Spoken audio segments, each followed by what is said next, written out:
Він присягнув повернути свій народ на батьківщину і присвятив цьому все своє життя. Легенді національного руху кримських татар Лютфі Бекірову сьогодні 90. В дитинстві пережив депортацію, потім витримав усі репресії радянського режиму, адже за право жити на рідній землі у Криму Лютфі Бекіров тричі потрапляв до в'язниці. Нині, в період окупації батьківщини Росією, ювіляр знову мріє, щоб його діти, 8 онуків, 12 правнуків та весь кримсько-татарський народ міг вільно жити на рідній землі. Першими ювіляра вітають найрідніші.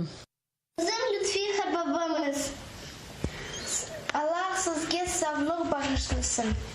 100 yıl yaşanız ve bizim dağlarımızda kaytarma oynanız. Лютфі Бекірову сьогодні 90. Його життя – це боротьба і тяжка праця. Він не звик сидіти, склавши руки, і навіть у такому поважному віці намагається допомагати дітям по господарству. Ще донедавна господарював в улюбленому саду. У його руках усе наче саме росте та плодоносить. Та насправді за цим шалена праця. Мені вже 90, але, на жаль, наша боротьба ще триває. Ми не повинні складати руки і маємо боротися далі. Лютфі Бекіров народився у Бахчисараї і, як більшість кримських татар, був депортований до Узбекистану у 44-му. Один із перших приєднався до національного руху кримських татар та агітував за повернення на батьківщину. В Узбекистані проводив мітинги та демонстрації з вимогою встановити історичну справедливість. Нас оточила міліція, а ми об'єдналися у 3 кола довкола пам'ятника Леніну. 3 живих кільця. Міліція не змогла їх прорвати. Ми не дали забрати учасників мітингу.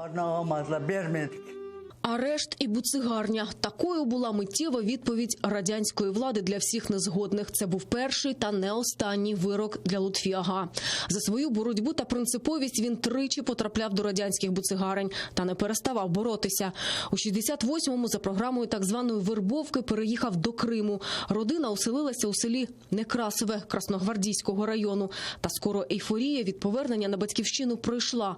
Тут, у Криму, кримських татар ніхто не чекав. Їх відмовлялися реєструвати, а відтак ніхто не міг влаштуватися на роботу. І за порушення паспортного режиму знову арештовували.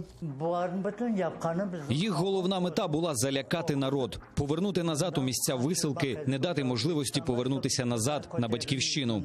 Людей постійно утискали. І знову почалася боротьба. Лютфі Бекіров разом із іншими активістами збирали по всьому Криму інформацію про репресії відносно кримських татар і публікували цю інформацію у самвидатівських виданнях. Нинішня політична ситуація в Криму дуже нагадує репресивну машину радянського режиму, що диктатор розгорнув проти цілого народу.